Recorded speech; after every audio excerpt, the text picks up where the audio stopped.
सुप्रियो, आज का जो विषय है हमारे लिए वो ये है खरा उपदेश। इंग्लिश में लिखा हुआ है sound doctrine, hold for the sound doctrine. ठीक है, खरे उपदेश को पकड़े रहे कहता है। क्या है खरा उपदेश यानी कि साउंड डॉक्ट्रिन यानी कि आप लोगों को जवाब नहीं आ रहा है, मैं तो बोल रहा हूं जल्दी जवाब आना चाहिए। साउंड यानी कि द लाउडर वन, ठीक है, तीव्र, जेन्युइन वन, पक्का वन हम कह सकते हैं, ठीक है, the true one, the specific one हम कह सकते हैं उसे, और हम जो है होली वन कह सकते हैं उसे, पवित्र कह सकते हैं हम, और जिसमें कि कोई मिलावट ना हो, विदाउट एनी एडल्ट्रेशन।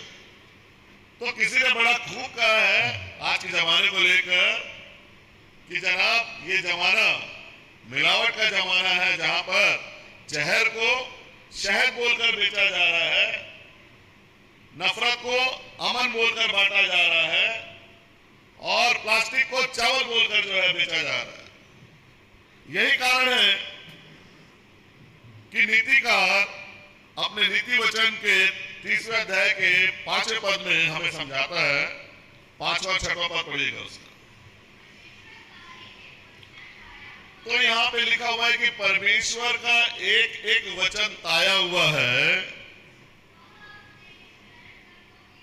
और जो है वो अपने शरणगतों के लिए ढाल बना हुआ है। तो परमेश्वर का एक एक वचन ताया हुआ है। क्या समझते हैं ताया हुआ मतलब? What do you think about the ताया? ताया यानी कि क्या है? इंग्लिश बाइबल में आप देखेंगे तो ताया का मतलब है कि टेस्टेड वन, यानी कि परखा गया है।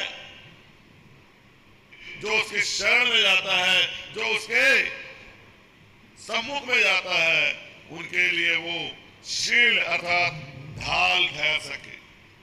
कृपया इसके साथ ही हम लोग पढ़ेंगे 2 तीमुथियों उसका 3रा अध्याय 15 से 17 तक के पदों को आप पढ़ें कृपया,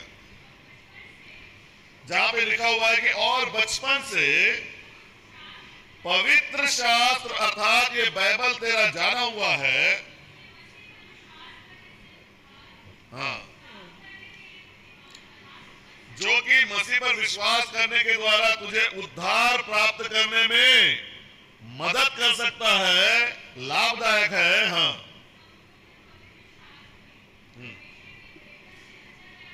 और कहता है कि संपूर्ण पवित्र शास्त्र, ये बाइबल जो है परमेश्वर की प्रेरणा से रचा गया है। हाँ, किसकी शिक्षा के लिए? धर्म की शिक्षा के लिए लाभदायक है। हाँ,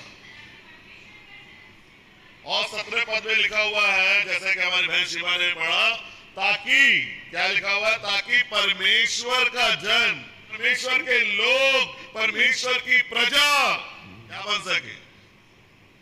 सिद्ध बन सके, पवित्र बन सके।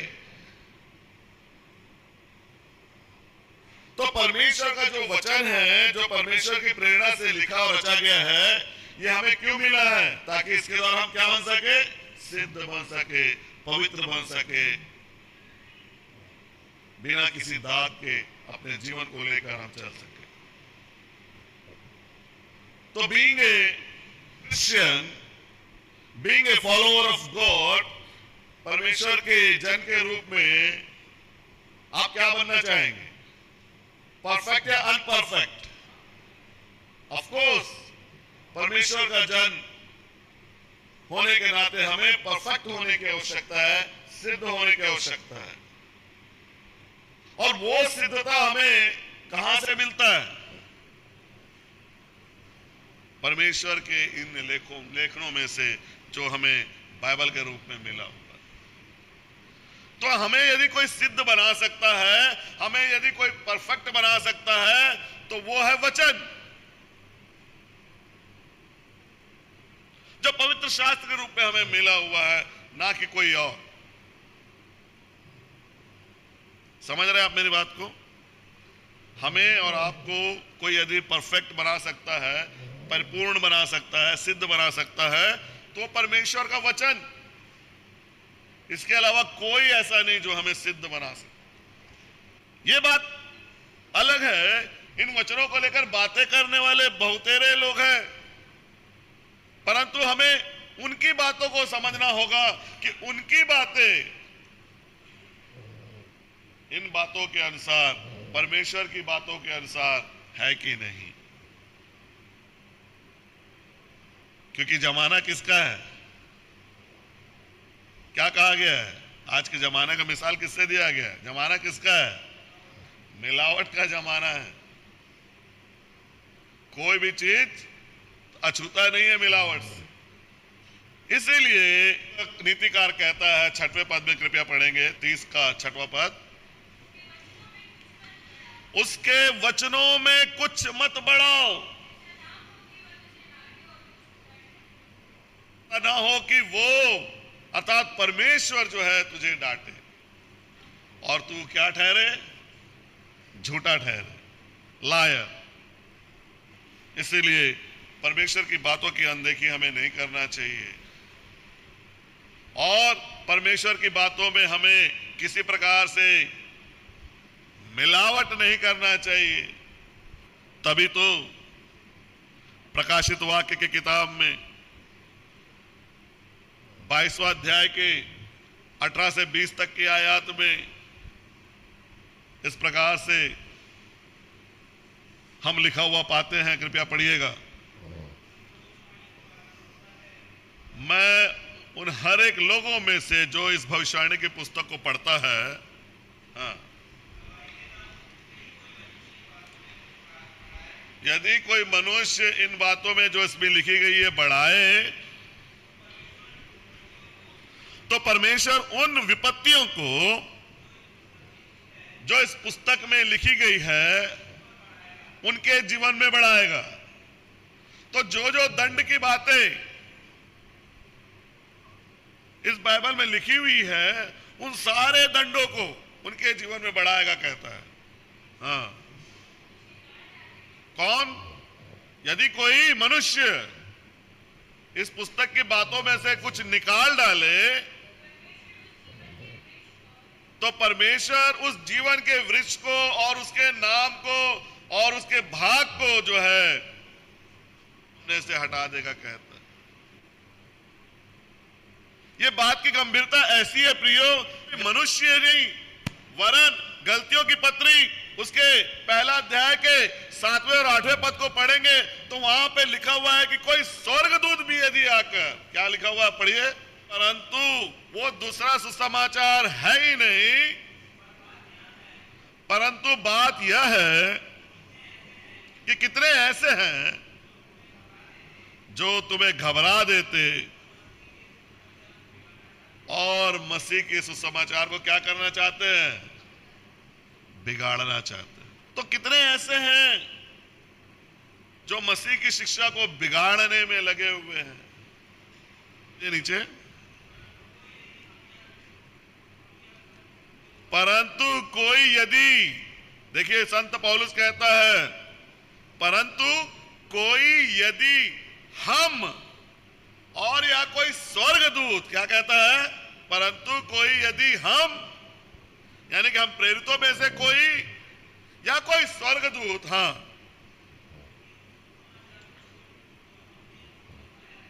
यदि आकर उस सुसमाचार को जो हमने तुम्हें सुनाया है छोड़ कोई और सुसमाचार सुनाए, तो वो क्या होगा? शापित होगा। तो ना मनुष्यों को ऐसा अधिकार है, ना स्वर्गदूतों को ऐसा अधिकार है कि वो परमेश्वर की बातों को बिगाड़ दे, उसमें लाकर कुछ मिला दे, उसमें से निकाल कर कुछ घटा दे। सो प्रियो, अब तक के बातों को सुनने के बाद आपको क्या समझ में आता है कि हमें क्या नहीं करना चाहिए?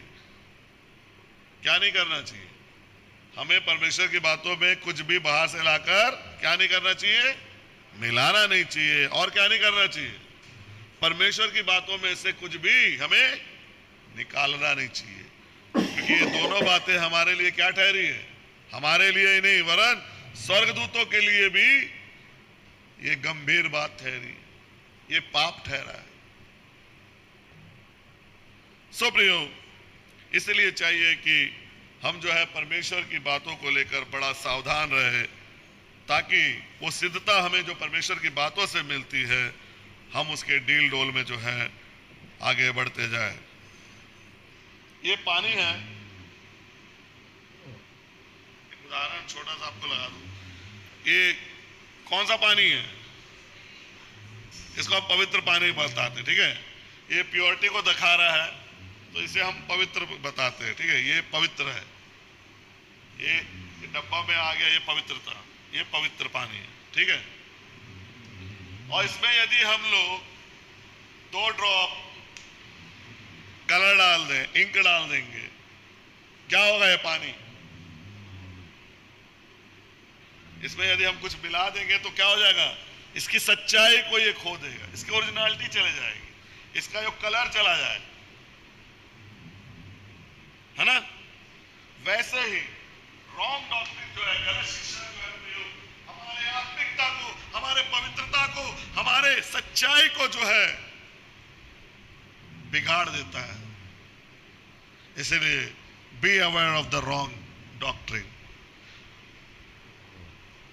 किसको पकड़े रहना है? जैसा कि पौलुस ने कहा, किसको पकड़े रहना है? खरी शिक्षा, ठीक है। और खरी शिक्षा के लिए क्या करना पड़ेगा आपको? क्योंकि झूठी शिक्षा का बहुत प्रचार हो रहा है। खरी शिक्षा के लिए क्या करना पड़ेगा आपको? जहां आपको खरी बात सुनने मिलती है, वहां पर आप जाकर बैठकर उनसे और आपको सीखने की, समझने की जरूरत है, ताकि और आप उस पर जड़ पकड़ सकें, ठीक है। अच्छा पेड़ अच्छा फल देता है और बुरा पेड़, सही शिक्षा आपको सही उद्धार देगा और गलत शिक्षा आपको बिगाड़ देगा। प्रभु आपको आशीष दे। सबको धन्यवाद, सबको जय मसीह।